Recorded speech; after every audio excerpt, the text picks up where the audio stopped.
तो इस कहानी के शुरू में हम गैस से मिलते हैं, जो कि एक स्कूल टीचर है। अपना लेक्चर खत्म करके वो जैसे ही घर के लिए निकलती है तो एकदम से अंधेरा हो जाता है और यहाँ काली बारिश शुरू हो जाती है। सैम तेजी से अपनी कार में बैठकर अपने घर के लिए निकल जाती है, जो स्कूल से बहुत दूर था, बिल्कुल चंद लोग के अंदर। रास्ते में जाते हुए उसे इस कार दिखी, जिस कार के अंदर एक औरत सिस्टर बैठी हुई थी। वो ना हिल रही थी, ना ही कोई और मूवमेंट कर रही थी। गैस अपनी कार में बैठे बैठे उसे देखती है और फिर अपनी कार को आगे बढ़ा देती है। उसने पुलिस को फोन नहीं की क्योंकि इस औरत को देखकर उसे डर लग रहा था। अगली सुबह गैस का हस्बैंड, जिसका नाम मैट है, वो गैस को अपने घर के करीब होने वाले एक मर्डर के बारे में बताता है। गैस फौरन उसे गूगल पर जब सर्च करती है तो ये देखकर उसके होश उड़ गए कि ये लेडी वही थी जिसे रात में उसने एक कार में देखा था। अब अगले सीन में गैस में भी है अपनी बचपन की दोस्त रेचल से, और यहाँ उनकी बातों से हमें मालूम होता है कि गैस की मॉम आज से 2 साल पहले मर चुकी, जिसके दुख से गैस अभी तक बाहर नहीं निकली थी। ये दोनों शॉपिंग करने के लिए चले जाते हैं क्योंकि आज शाम उनकी एक दोस्त का बर्थडे था, जिसकी पार्टी में इन्हें जाना था। शॉपिंग करने के बाद गैस घर आ जाती है और गाड़ी से निकलते हुए उसे महसूस होता है कि कोई उसके ऊपर नजर रखे हुए था। बस जिसको इग्नोर करके घर के अंदर आ जाती है, लेकिन घर आने पे उसे अपनी विंडो के बाहर एक अजीब सा आदमी खड़ा हुआ दिखाई देता है, जो मुसलसल उसके ऊपर नजर रखे हुए था। इसे देखकर गैस डर गई। एकदम से उसके पीछे उसके हस्बैंड आए और उसने पूछा, गैस क्या देख रही हो? तब गैस ने बताया, बाहर एक आदमी है जो मुझे घूर रहा है। मैट जब बाहर देखता है तो बाहर तो कोई भी नहीं था। वो गैस से कहता है, मुझे लगता है तुम थक गई हो, तुम आराम करो, तुम्हें हेलुसिनेशंस होने लगी है। लेकिन गैस का कहना था कि उसने सच में उस आदमी को देखा है, पर मैट उसकी बातों पर यकीन करने वाला नहीं था। शाम की पार्टी में रेचल थी।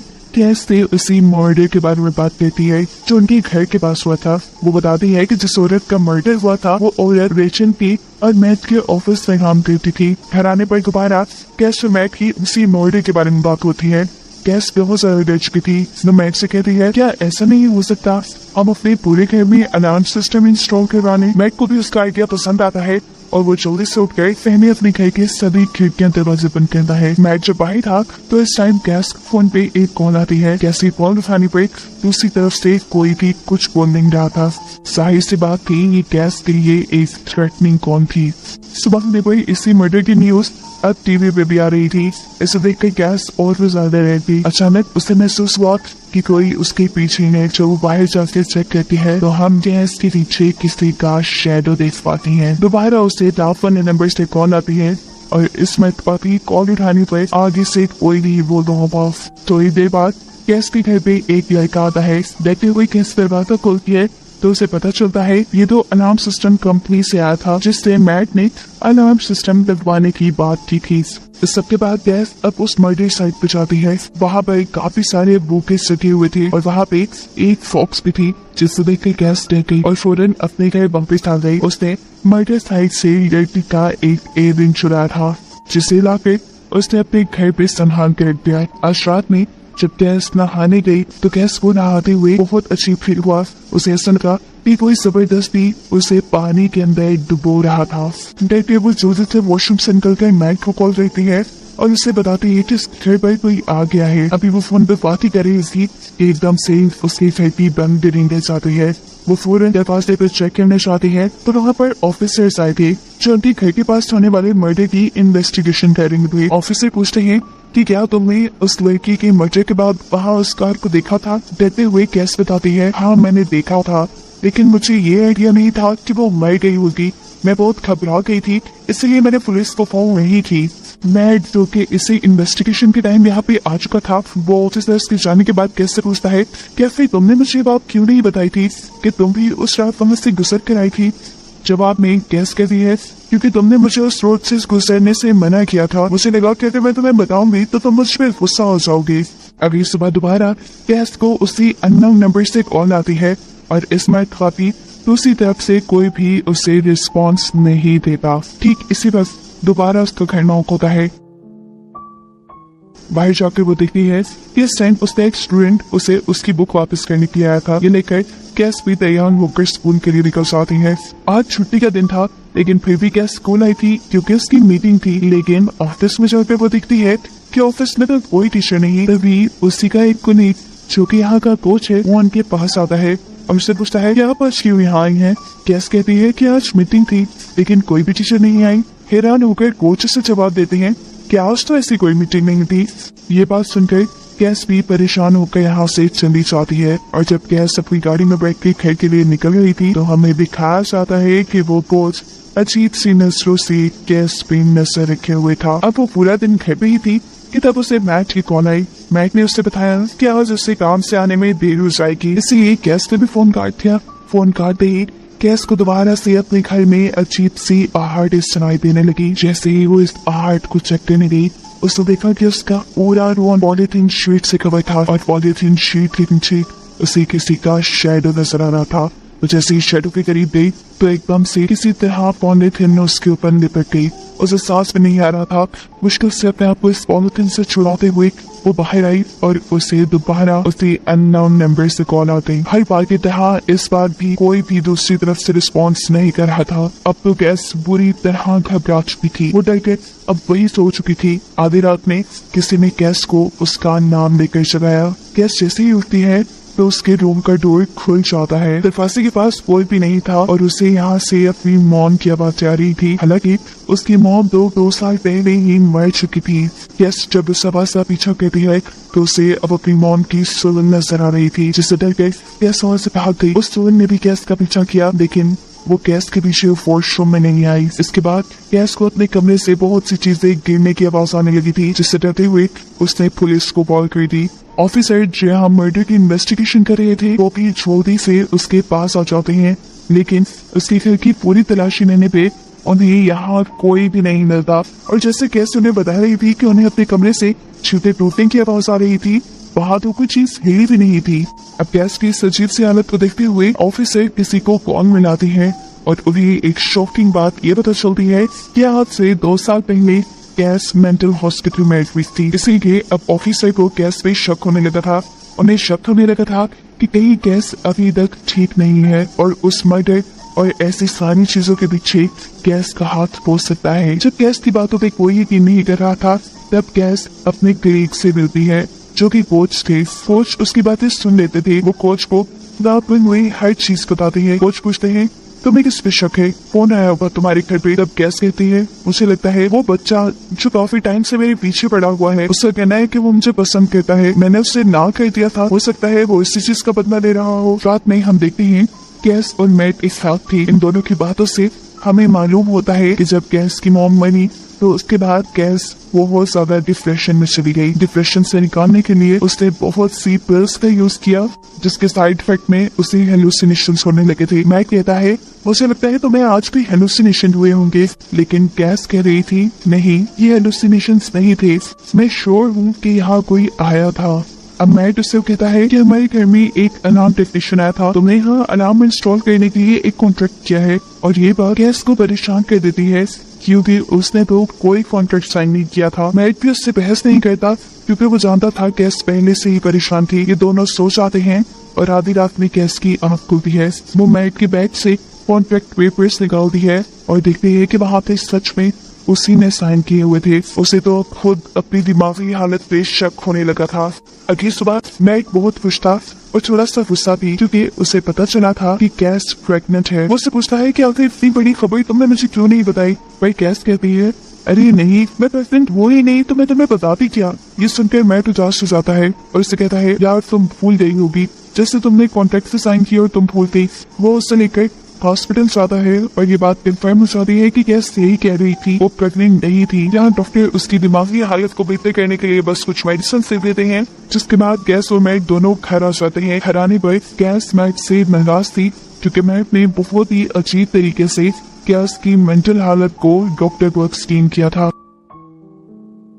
रात में जब कैस घर पे टीवी देख रही थी तो एक और मैट बाहर से हेलुसिनेशन होना शुरू हो जाते हैं। टीवी में उसे अपनी नाम की शैडो दिखाई देने लग जाती है और टेबल से उसे फोन से भरा एक नाइफ दिखाई देता है, जिसे देखकर घबराते हुए वो जोर से मैट को आवाज देते हैं। मैट आकर जहाँ दिखता है तो वहाँ कोई भी फोन से भरा नाइफ नहीं था। वो कैस की इन सभी चीजों से अंदाज को था और गुस्से में वो कैस से कहता है जाओ डॉक्टर की बताई हुई मेडिसिन खाओ। सुबह कैस की आंख एक बच्चे के रोने की आवाज निकली। उसके घर पे कोई बच्चा नहीं था वो घर से बाहर जब चेक करने गई तो उसे सफेद कपड़े में कुछ लिपटा हुआ दिखाई दिया। जैसे ही उसने वो कपड़ा खोला तो अंदर एक पपी की लाश थी, जिसे देखकर वो डर गई। कैस को ये सारी बुरी फीलिंग अंदर ही अंदर खाती जा रही थी कि उसे जो दिखाई देता था, जो समझ आता था, उसके कोई इतबार नहीं करता था। इसी फ्रस्ट्रेशन में वो डॉक्टर की बताई हुई बहुत सारी मेडिसिन लेती है, यानी वो ओवरडोज हो जाती है और ऐसे ही उसकी तबीयत बिगड़ जाती है। वो बेहोश हो गई थी, उसे होश आया तो उसके घर की आई ब्लिंक हो रही थी। वो डर गई।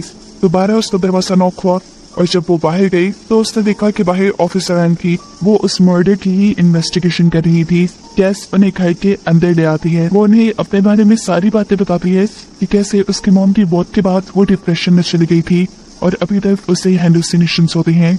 वो यहाँ पर ऑफिसर को मर्डर साइट से मिली हुई उस लड़की के इयररिंग्स दिला देती है, जिसके बाद ऑफिसर उससे उसकी और मैट के रिलेशन के बारे में पूछती है। तब वो बताती है कि उसका और मैट का रिलेशन बहुत अच्छा है, लेकिन ऑफिसर कहती है कि उससे तो कंप्लेन मिली है कि तुम्हारे कलीग के साथ अफेयर है। लेकिन कैसे यहाँ ऑफिसर को क्लियर कर देती है कि नहीं, वो उसका कलीग सिर्फ एक दोस्त है, उससे आगे कुछ भी नहीं। घर आने पर मैट दोबारा कैस का सिस्टम हुआ था, क्योंकि उसे कैस की इयररिंग ऑफिसर को देने वाली बात पता चली थी। वो कैसे पूछता है कि तुमने अपने इस बारे में मुझे क्यों नहीं बताया, तुम कितनी बातें छुपाने लगी हो मुझसे। कैस कहती है मैं कुछ नहीं छुपाती, बस मैं भूल गई थी और तुम जानते हो मैं आजकल कितनी चीजें भूल रही हूँ। अब एक दिन गैस घर पे थी तो तब उनके घर पे एक फोन आई।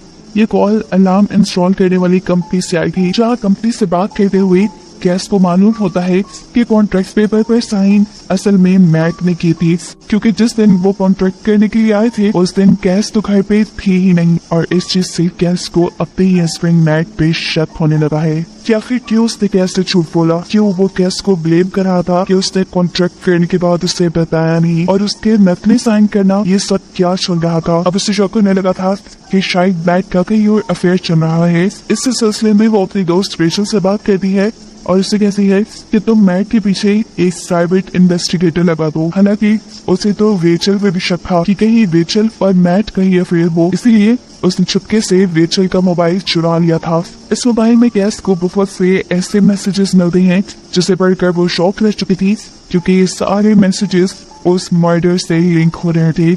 इसी मोबाइल से कैस को ये भी मालूम होता है कि उसका शक बिल्कुल ठीक था, रेचल और मैट का अफेयर चल रहा था और इसी अफेयर के बारे में उनकी कलीग को पता चल गया था। इसलिए इन दोनों ने प्लान बनाते हुए उसका मर्डर कर दिया। उसे एक रात मैट के घर पे बुलाया और रास्ते में ही उसे पकड़कर मार दिया। कैस को यकीन नहीं आ रहा था कि ये सब करने वाला मैट ही था। अब वो रेचल के फोन से उस अननोन नंबर पे कॉल करती है जो उसे रोज आ करती थी। इस नंबर पे कॉल करने के बाद वो देखती है कि वो नंबर मैट नहीं उठा था, यदि वो थ्रेटनिंग कॉल कैस को उसका हस्बैंड मैट ही किया करता था। कैस को अपने हस्बैंड के धोखे पे यकीन नहीं आ रहा था। वो इस धूप से निकलने के लिए अपनी डिप्रेशन मेडिसिन की ओवरडोज ले लेती है, जिसके बाद भी जब उससे सब बर्दाश्त ना हो सका तो उसने अपने हाथ की वेल्स काट ली और वो वहीं पे गिर गई। इसी टाइम उसका एक स्टूडेंट उसके पास उसे बुक देने के लिए आया। वो दरवाजे को बार बार नॉक करता है और जब उसे अंदर से कोई आवाज नहीं सुनाई देती तो वो विंडो से चेक करता है तो उसे वहाँ पर कैस बुरी हालत में दिखती है। वो जल्दी से पुलिस को कॉल कर देता है और पुलिस उसे यहाँ कर रेस्क्यू कर देती है। जहाँ मैट को रेचल से इस बात का पता चल चुका था कि रेचल का फोन इस टाइम कैस के पास था और रेचल के फोन से अननोन नंबर पर यानी मैट के दूसरे फोन पर कैस नहीं कॉल। साफ मतलब था कि उसे रेचल और मैट के बारे में सब पता चल गया था। ये लोग अब घर के अंदर उस मोबाइल की ढूंढ रहे थे ताकि पुलिस को उसके खिलाफ सबूत न मिले और घर में आने पर उन्हें एकदम से यहाँ पर कैस का शैडो दिखाया जाता है और ये देखकर उन्हें अंदाजा हो गया कि कैस अभी जिंदा थी और घर वापस आ गई थी। इससे पहले कि वो कैस को कुछ कहते पीछे से कैस का कोई मैट को पकड़ लेता है। मैट को बचाने के लिए यहाँ रेचल उसके ऊपर हमला करने ही वाली थी, लेकिन एकदम से यहाँ पर पुलिस आ गई। मैट को बचाने के लिए वो उस आदमी के ऊपर हमला करती है और अपने आप को बचाने के लिए वो आदमी मैट को छोड़ देता है। अब यहाँ रेचल कैस के ऊपर हमला करने वाली थी, लेकिन दरमियान में कैस के दोस्त ने आकर उसकी जान बचा ली और इतनी देर में यहाँ पर पुलिस भी आ गई, जिन्होंने मैट और मैट के दोस्त के को हॉस्पिटल में शिफ्ट कर दिया और उनकी जान बचा ली। जबकि मैट और रेचल को अरेस्ट कर लिया गया। अब सीन कट होता है और हमें कुछ दिन बाद का सीन दिखाया जाता है, जहाँ कैस अपने कुलीग को बता रही थी कि मैट की जेल में जाकर दिमागी हालत काफी खराब हो गई और उसके चलते वो मारा गया। जबकि रेचल ही कोर्ट पे अपने सारे गुनाह कबूल कर लिए थे और उसके चलते उसे उम्र कैद की सजा हो गई थी। यहाँ आकर हमें मालूम होता है कि असल में कैस पागल नहीं थी, उसे पागल भी मैट ही बना रहा था, ऊट पटांग की दवाइयाँ देकर और उसके लिए ऐसी सिचुएशंस बनाकर जिससे वो पागल लगे। उनका अफेयर बहुत पुराना था, वो चाहते थे कि कैस को मारकर वो उनकी सारी प्रॉपर्टी हत्या ले, लेकिन उनके बुरे इरादों की खबर उनकी एक उम्मीद को हो गई। इससे पहले कि वो ये सारी बातें कैस को बताती, इन दोनों ने मिलकर उसे ही मार डाला। यहाँ पर एक और बड़ा सच कैस ये रिवील करती है कि उसने अपने घर में एक स्पाई कैमरा लगाया हुआ था, जिससे वो हर वक्त अपने हस्बैंड पे नजर रखती थी। वो उसके बुरे इरादों को पहले से ही जानती थी, उसे मैट के प्लान के बारे में पहले से ही पता था और क्योंकि मैट को शक न हो इसीलिए वो मैट के प्लान्स के अकॉर्डिंग ही एक्टिंग करती आ रही थी। उसने ये सारी बातें पुलिस ऑफिसर को पहले ही बता दी थी और पुलिस ने ही रेचल और मैट को पकड़ने के लिए ये सारा प्लान बनाया था। इस प्लान को पूरा करने के लिए ही कैस ने अपने स्टूडेंट और अपने टीचर से भी मदद ली थी, जिनकी हेल्प से ही आखिर में वो दोनों पकड़े गए। यहाँ बैठा एलेक्स जो ये सारी कहानी सुन रहा था, वो कैस की जहानत पे बहुत हैरान था। फिलहाल कैस को रेचल और मैट की याद आ रही थी, जो दोनों उसके बहुत करीब थे और उसने अपनी जिंदगी की सारी खुशियाँ, सारे गम इनके साथ देखे थे। उनके मरने या उनकी सजा से कैस भी खुश नहीं थी, जिसको दिखाते हुए ये कहानी खत्म हो जाती है।